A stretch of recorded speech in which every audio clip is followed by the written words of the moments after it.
Well, ladies and gentlemen, Travels with Dottie here. And for those of you new, this is not Travels with Dottie you're looking at. This is Kit. Kit and Sally Forth. You guys have been with me for a while, know Sally from last summer. And we haven't seen each other for months since end of summer, right? Cimarron, I think. Yeah. Eagle's Nest, yeah. Yeah, so it's been quite a while. She is fresh back on her national tour from uh, Eagle Nest to Maine to Florida and Pennsylvania and all points in between. And there seems to be something interesting on your leg there, Sally. Well, so there's this mess, Yeah, and then there's this mess, right. which you can't see as well. But there's the boot. And there's the boot. Right. So So I think that's the first thing we need to get out of the way because people aren't going to be able to concentrate. They're like, what did you do to Sally? yeah, and why on earth is she sitting here on a sofa sideways instead of up and about and doing Right. things? Because let's not forget the crutches, since I Oh, the can't walk. crutches. Crutches too. Yeah. So pardon my mess, guys. I'm usually pretty neat. Part of what's going on is that so many of my friends are here and being helpful that I can't begin to tell you how grateful I am to have this amazing nomad community that has not only rallied around me when I got back here to quartzsite, but got me here to quartzsite. So we'll talk about that in a minute. The thing that happened, I was going to a meetup near Tucson. And this is actually, I think it's kind of funny. And by the way, when I told you this story initially, Rob, you said you didn't think it was funny. One of my viewers commented and said they thought it was a great story. So, just saying. What happened was I was going to this meetup outside of Tucson, and I'm pulling in, actually not to where I was planning to park, but just where I was going to turn around to go back to the place I had picked out to park. And as I pulled in, the gal who was sitting outside of her rig at about a 45-degree angle to me said, "That's perfect. You created great shade for me." And I said, "You really want me to just park here?" She said, "Yeah, that'd be cool." So I did. And I opened up my door to take my chair outside and noticed that there was a pretty good-sized hole right outside my step. So I decided the next thing I was going to do was come back in, grab my drink, grab my keys so I could open the compartment, get out the shovel and fill in the hole. Knowing that the hole was there, knowing that that was my intent, when I stepped out the door to do that, I stepped into the hole. Okay, that part's kind of funny. Yeah, it's kind of funny. So, stepped into the hole, twisted my left foot and ankle. I think my ankle is actually sprained. My foot's broken in two places. And, road rashed my leg pretty significantly, pulled some muscles in my right leg as well. So, I had immediate aid there as well from people who were strangers who then became friends. The first gal, the gal that I had parked next to, came to me right away with a wet washcloth and a bag of ice. We got me up into my chair, and then she looked at my ankle, she said, "I don't think you want to walk on that. I've got crutches." Good. And then the wife of one of the meetup organizers came the next morning and picked me up and took me to the hospital so that I could find out what was really wrong with me. So, and then even there, I did know some of the people that were at this meetup, but I didn't know many. And I'll give a shout out to Lonnie Nagy with Crafty Traveler and Lucy and Brian from Woe Nelly Adventures. They came and walked Kit and helped out with stuff, and I just couldn't be more grateful. So there's that. And there's Kit. Did you want to be on camera, Kit? Say hi to the people. Go ahead, say Hey, hi. Kit. Say hi to the people. Say hello, Kit. He's trying to crawl up into your lap. Okay, come on. Come on. There you All go. right. Up, There up. you go. All right. Okay. Now you can't talk because his tongue's in your mouth. All right, Kit. So that explains the injury, but that is a current event. Mm-hmm. So we have to turn the clock back to, say, September of last year. So do we want to skip August? Or was it August it started? Yeah, Okay, so clock gets my back to August. my Geographical Extremes tour. Yeah, yeah. So you left New Mexico. I And actually left New Mexico the end of July. Come on up, up, up. I left New Mexico the end of July and I headed into Kansas. And since I was in Kansas, I had to go to Oz, right, which is located in a town called Liberal, Kansas. and you had to follow the yellow brick road. I did. I followed the yellow brick road. And do you know why it's called Liberal? No idea. So this is, I think this is a really pretty cool story. The guy who was like the first settler to come into that area, and it was a pretty arid area, water was fairly hard to find. He made it a habit to share his water with other travelers that were coming through so that they could water their livestock, get water for themselves, and all that kind of thing. And pretty much the response that he got from everybody that he was giving water to was, well, that's mighty liberal of you. And he became one of the first founders of the actual town of Liberal, and because of that interaction, decided that should be the name of the town, Okay, got it. which I think is pretty fun. It is. It is. So while I was in Kansas, I decided it was really important to visit the geographical center of the contiguous United States. Try saying that 3 times fast.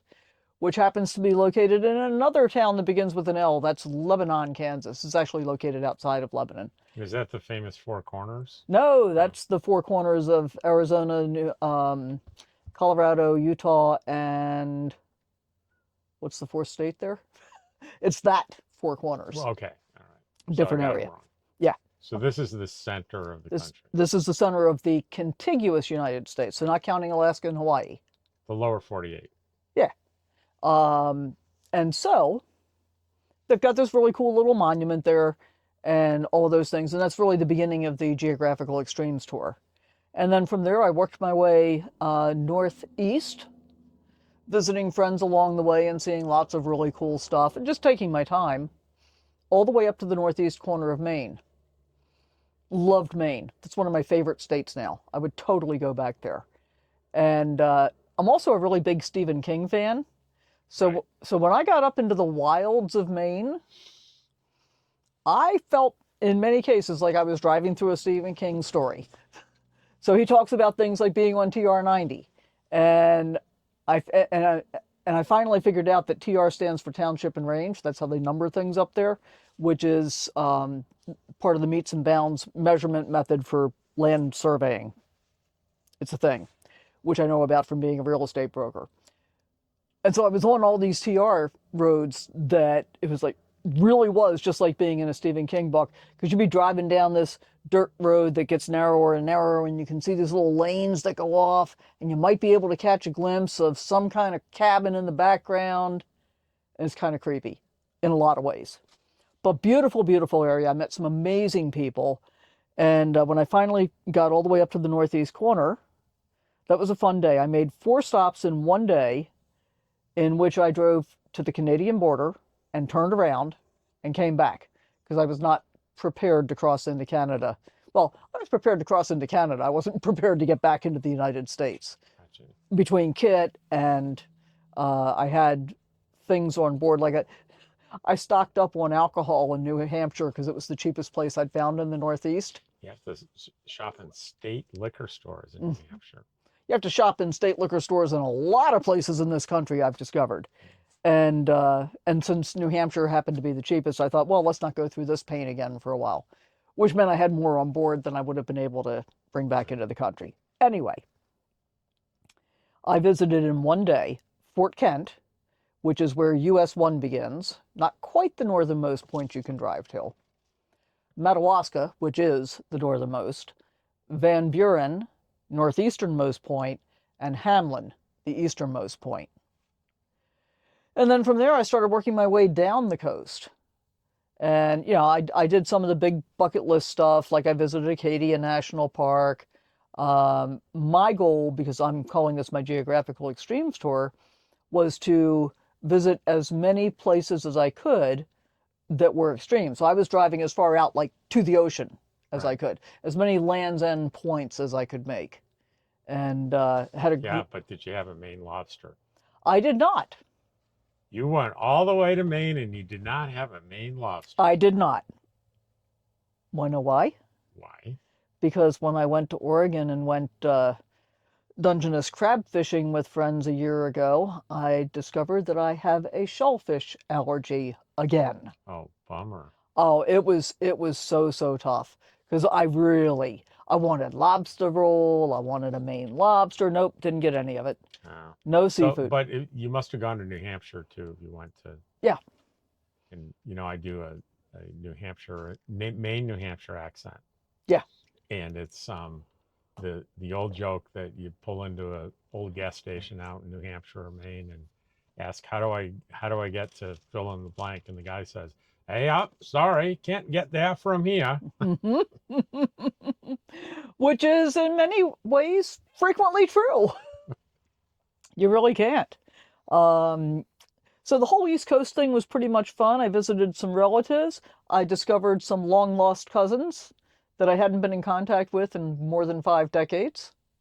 So that was pretty fun. Enjoyed hanging out with them. Got to see my brother in Hilton Head, South Carolina, and did a whole bunch of things along the way in between.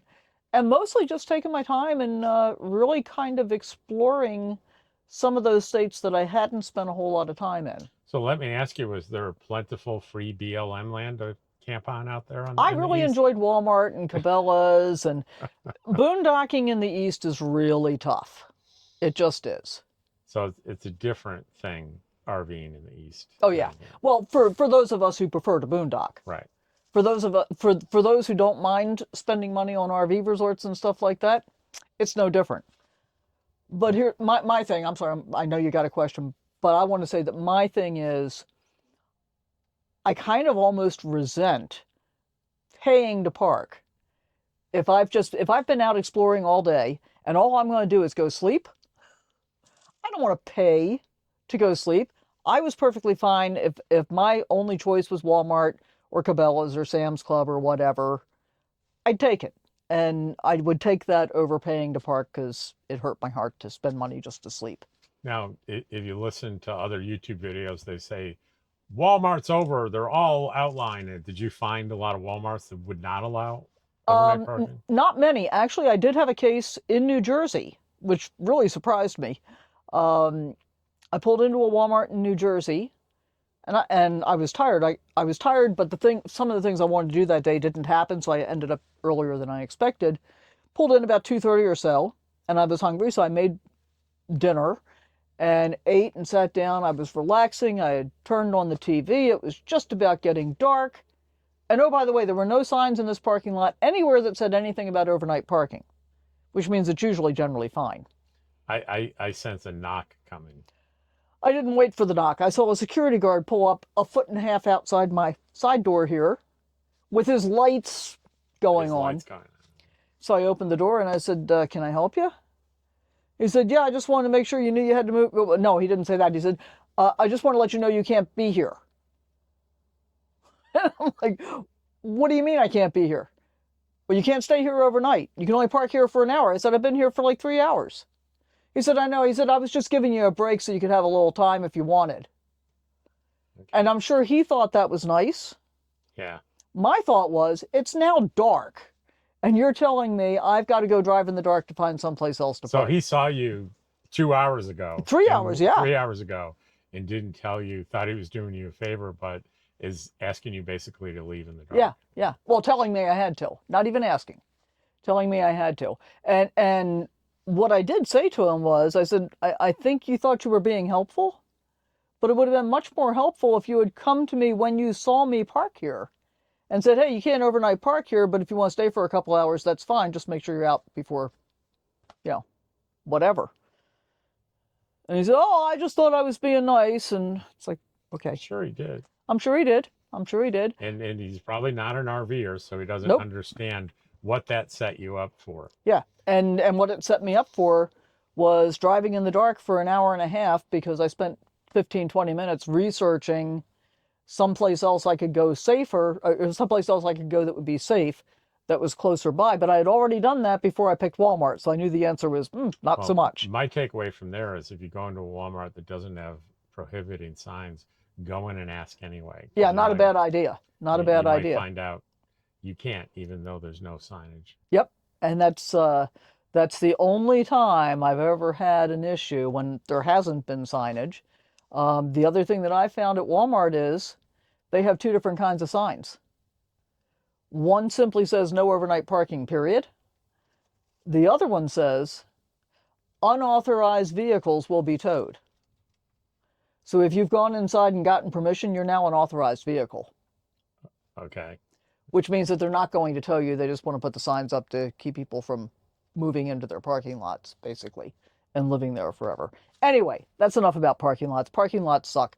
I did find some great boondocking locations as I was coming down the coast, and those were boat ramps. Really? Yep. Boat ramps. What I found was most public boat ramps allow overnight parking. Did not know that. I did not know it either, but I've been to And some. these are state-owned, county-owned, federal, Yes, all of the above? yeah, mostly state, county, and in some cases towns. And were you running into other RVers parked there? Depends on where. I camped for a week and a half at the north end of Key Largo on a boat ramp. Really? Down in the Florida Uh-huh. Keys? Notoriously hard place to find a frugal place to park Yes. an RV. And now, that was the north end of the Keys. Right. There was nothing I could find further south, which is why I went from one extreme to another in that geographical extremes, because I really wanted to go all the way to Key West. And so I ended up in spending the most money I have ever spent to camp for a night.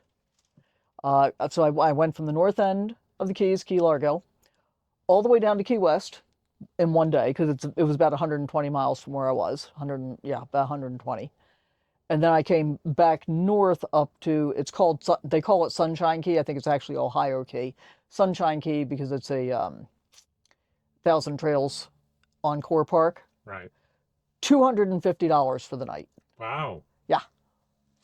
So, and so this is what I think is really amusing. I go out of my way to not pay to park to the greatest extent possible. I much prefer boondocking, not just for the price, in fact, not really at all for the price, but because I like the atmosphere, the location, and all of those things much better than RV parks, RV resorts. And so it's not that I can't pay to park, as I demonstrated by spending $250 for one night. And, was it worth it?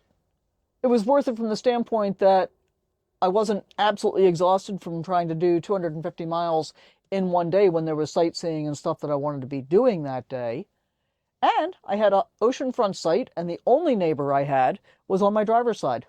Well, and in a way, the way I would look at it is all your camping at Walmarts Yep. and place financed one or two splurge nights at RV Exactly. parks. Exactly. So if you average it, then your average nightly cost is very, very low, even if you splurge every once in a while. It is very, very low. And I did a video at the beginning of the year about my 2024 camping costs, and I did another one about all my total costs. My total 2024 camping costs, including this one night for $250, was $1,025 for the entire year. And that included all of the time we spent in New Mexico state parks paying for water and electric. So pretty cheap for an entire year of camping at $1,025. And if you take that $250 out, really cheap. Yeah, yeah. So you made it down to Florida. Now I understand in the main part of Florida, though, there are wildlife districts that have camping in them. Did you enter any of those? Oh yeah. I had planned to spend about 2 months in Florida. That had been my original plan. And unfortunately, Hurricane Helene hit just a couple of weeks before I got to Florida. And as a result, a number of the WMAs that I had planned to visit in the north end of Florida were completely closed because of damage, which meant, more parking lots for a while. Right. But I went to a couple that were really great. I went to one, which I can't remember the name of now. It was an equestrian campground, completely free, and I stayed there for about a week, and they even had hot showers in a completely free campground, so that was cool. And I hit another one over Christmas where I made friends with another couple, and Kip made friends with him after a couple of days. So that was really nice. And we all went out to a Chinese restaurant for dinner on Christmas Day. So that was fun. And I had a couple of other ones. And yeah, I mean, overall, I kind of enjoyed Florida. I kind of didn't. There's a lot of people in Florida in the wintertime. And if you get anywhere near a big city, there's a lot of traffic. For me, there were things that I didn't get to do that I would have liked to. I didn't get to spend as much time on beaches in Florida as I was hoping to because of the length of my vehicle. Parking was just a problem Mhm. because I'm 28 feet long. Right. And I found a beach in Sarasota that I had thought, hey, great, I'm going to go spend a day at the beach. I know where I'm going to go park tonight. Maybe I'll go back and spend another day at the beach because it said they had RV parking. They didn't have RV parking. They had enormous parking lots that several RVs have been able to park in, and I drove around for like 15 or 20 minutes up and down every aisle, and there was no place that I was going to be able to park.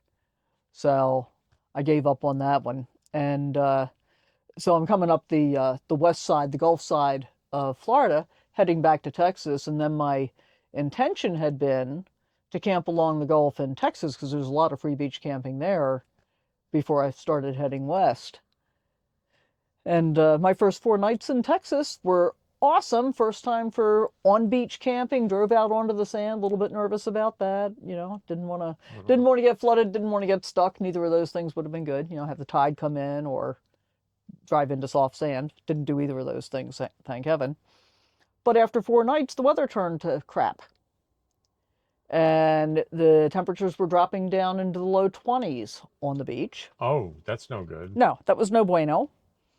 So I started looking for what am I going to do, and I was looking for the ability to be able to stay near the beach and continue my initial plan, and I couldn't find anything available and affordable where I could go plug in for a while waiting out the cold weather. Because not only were we going to have temperatures in the low 20s overnight, we were also going to be having snow. And What month was this? January, January in southern Texas, huh? yeah, Wow. yeah. So it was kind of a freak thing. So I ended up having to come north a bit, and I found an Army Corps of Engineers camp and stayed there for a week. And I kind of decided, all right, well, now I'm this far north, I'm going to just keep going. I might as well just, abort this plan to go camp on the beach and go head back to quartzsite. So Now, I imagine if I were to look at a spreadsheet of your expenses for this trip, fuel would be high on that list. pretty high, pretty high. I seem to average, depending on the month, I was averaging roughly 4 to 5. I think my biggest fuel month was 550, maybe 575. But fuel was so much cheaper in the East.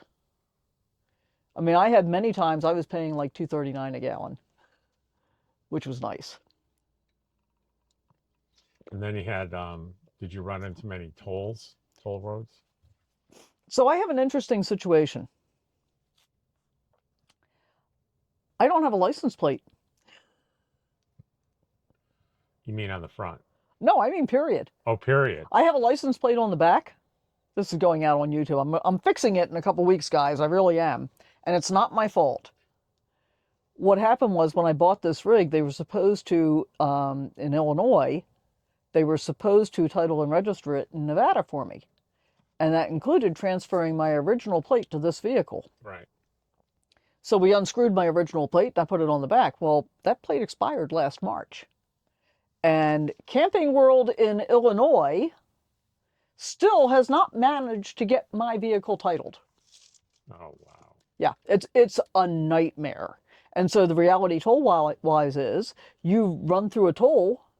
First of all, I don't know that they can pick you up from the back. But even if they can, this plate doesn't belong to any legitimate vehicle at this point. So no, I haven't paid any tolls. That could be an interesting conversation if you get pulled over on a traffic violation Yep, and he runs your plate. yep. Yeah. Yeah. I mean, I do have a bill of sale. I obviously legally own the vehicle and all of those things. And yeah, it's just really unfortunate. And it's not like I haven't been trying to get this resolved. I have, which is why I'm going to Nevada when I leave quartzsite. So, and then we're almost caught up to you making your way back here and then falling Yeah, outside your rig. You know, it made me think of when I was in Eagle's Nest. They put me out in an in open that field. field, Yeah. and there were huge holes. Mm-hmm. And there was one right by my door, and I kept thinking, this could be a disaster. And I ended up filling it with rocks. Yep. So, Good plan. But and I was planning to fill it in. I'm walking out the door to fill it in when I fall into it. How does that happen? I don't know. So, what are your plans this summer? Uh, this summer is going to be really exciting. I'm I'm being totally lazy. So I was very fortunate last spring and summer. I was traveling with another friend, Donna, Shalom on the Roam on YouTube, and this summer I'm going to travel with another friend who does not have a YouTube channel. Her name's Barb. She's the one that came to rescue me and bring me back to Quartzsite yesterday. And we were talking a month or so ago on the phone, and she's telling me all about her plans for the summer, which were very much in line with the things that I want to do. But I have to admit, I'm really tired of having to plan for all the work I Well, did this past summer. are you aware of what Barb did for a living? Yes, Yeah, she was yes, logistics. logistics. Yeah. And so we're on the phone, and she's telling me this stuff, and I'm like, well, how about if I just follow you around all summer? And so that's my plan. I'm just going to follow Barb around because she had a lot of the same things on her list that I wanted to do, and I haven't looked at the schedule that she's mapped out yet. We're going to do that while we're here, and and then I'll fill in some smaller rocks. But she's got pretty much all the big rocks in, I think, so far. So we've got some really cool stuff we're going to see, and that'll be coming to you soon. So, is there anything new with Kit the Wonder Dog? Kit the Wonder Dog is doing amazingly well at listening. Are you going to talk to the people? You going to go carry on a conversation with the people? Sometimes he likes to talk to the people and sometimes he doesn't. What do you think? You coming up again? Okay. Oh, do you want to tell me about it? Do you want to tell me about your conversation with the people? At least Kit knows when he's being talked about. Uh-huh. He does. He does. He's doing really well. He's developing very well. He's calming down, believe it or not, quite a bit, to the point where I think I could go to a movie if I wanted to now and leave him alone. Wow. Yeah, yeah, it's huge. Because remember, when we were together, what, a year and a half ago, we met up in Rockhound, Hmm. and we went out to dinner, and I'm like, do you think we'll be gone more than an hour? And that was really dicey at that point when we Right. left him home alone that first time. But yeah, now he's mostly okay. He's still 71% Chihuahua. So there's that. But he's getting used to people. I was surprised when I did this, over by Tucson, and people were volunteering to come walk him. I wasn't too worried about Lucy doing it from Woe Nellie's Adventures because I know she's good with dogs and she's not concerned. But some of the other folks that were helping out, and I think to a certain extent he put up with it because he understood that I couldn't do stuff. But So, what kind of recent RV sort of related videos do you have on your channel that you've done recently? um, I think you did one on Social Security. mhm. Did you do one on health insurance? Yeah, so I haven't done anything specifically, I think, on health insurance recently. Social Security, why I decided to go ahead and take it sooner than I had planned to. Um, um, Roadside assistance, Okay. which was actually a big deal because I ended up doing a deep dive on that, learned a whole bunch of stuff, and I got a lot of great feedback on that video so far as well. So it might be worth checking out for people that are thinking about it. The short version from my perspective, even though I lived without it for almost 4 years, get it. Get some roadside assistance. Oh, and one of the things that's really interesting, because I think you did a video recently about your air evacuation service that you Yes, pay yeah, for. yeah. Well, the roadside assistance plan that I bought comes with air evacuation, Oh, wow. Oh, okay. including RV return. And that's on one of your videos. Yep. I'm trying, a lot of my listeners are people thinking about this lifestyle. So they always have questions about that kind of stuff. Also, if you're like sitting here thinking, when is he going to show her RV? You can go to her channel and she will show you everything about this RV. I'll give you a brief look down here. It's a Excuse my very nice, mess. it's a very nice Class C. It's a really nice, it's very spacious in here. But she has more than one out there where you can see. I She do has have one that's a full tour of this RV, not terribly long after I got it. Um, and yeah, I mean, I have to say, I've had this rig since August of 23, and we're now filming in February of 24, Hmm. if you're watching it later, and I still love it. Whereas the one that I had previously, I knew within about 2 months I'd made a really bad choice for full-time living. So this has been absolutely great and very, very comfortable. I mean, this feels like sitting in a living room, doesn't it? Oh, it does. There's plenty of room. I can't really have guests in Yeah. my little trailer. It's too small, but this is, you could have 4 or 5 people in here I've very had five comfortably. people in here for dinner at night before. Very comfortably. And the front seats turn around, although I've never done it. So, and Barb says this makes a very comfortable bed because it fully reclines out into a full-size Oh, bed. so that's where she So slept she when, slept here, yeah. because the way it worked was our friend Lisa was going to Tucson anyway for an appointment. So they rode out together. Lisa dropped Barb off with Sally, and she needed to spend 2 nights with Sally to get out here from. Just one. I thought it was two. No, Oh, we one just night. one, and that's what we decided, just to spend the night there and Okay. then leave yesterday morning, so that we wouldn't have to spend a night somewhere along the way. Because we already knew where we were, and we knew if we left in the morning, we'd be able to make it out here in one day. All right. Well, I think thanks for all the time. I'm sure everybody appreciates it. And it's Sally Forth, Forth, on YouTube, and lots of great information. And that's going to be it for today's video. I hope you enjoyed meeting Sally and hearing about her pretty exciting trip back to the East Coast and back. We'll see you tomorrow.